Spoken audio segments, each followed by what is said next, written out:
This is Shane Wilson with Real Estate Moneymakers.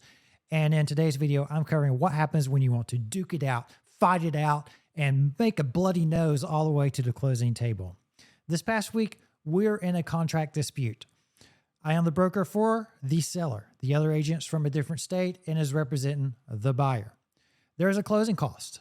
Typically in Georgia, that closing cost is on the purchaser unless stated otherwise in the contract. In the contract, it states for the seller to pay for a owner's title policy. The state that the seller agent is from, Tennessee, typically includes the title search in with the title owner's policy. They're one cost. They are not in Georgia. When I got the estimated closing settlement, that cost was on my seller side, the title search.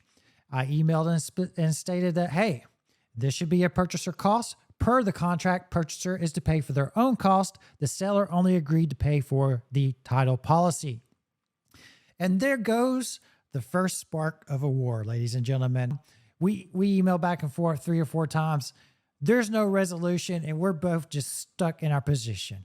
Give her credit. She defended her seller tooth and nail.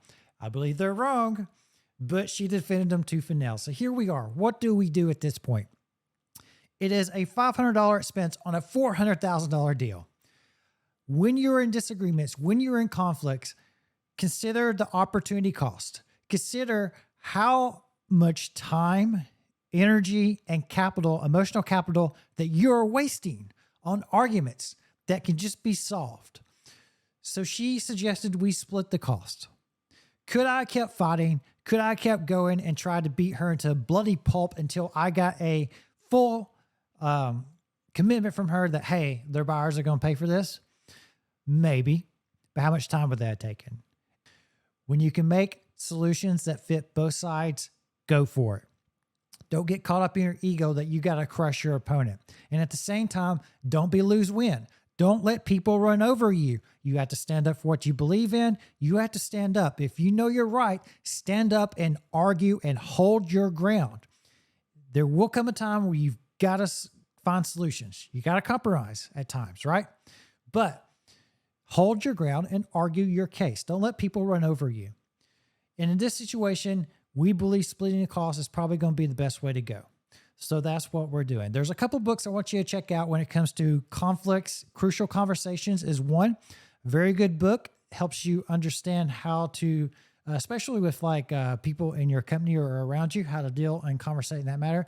And Never Split the Difference by Chris Voss. Great, great book. Highly recommend you read that if you are into negotiations or you need to enhance that skill set. So there's the resolution we reached. What would you have done? What do you believe was the right solution in this scenario? Let me know in the comments. If you're interested, I send out emails each week going into various topics. This is the one I covered this week. Go to moneymakerstraining.com and sign up. You'll be on my email list. If you enjoy this video, like, subscribe, and I will see you next time.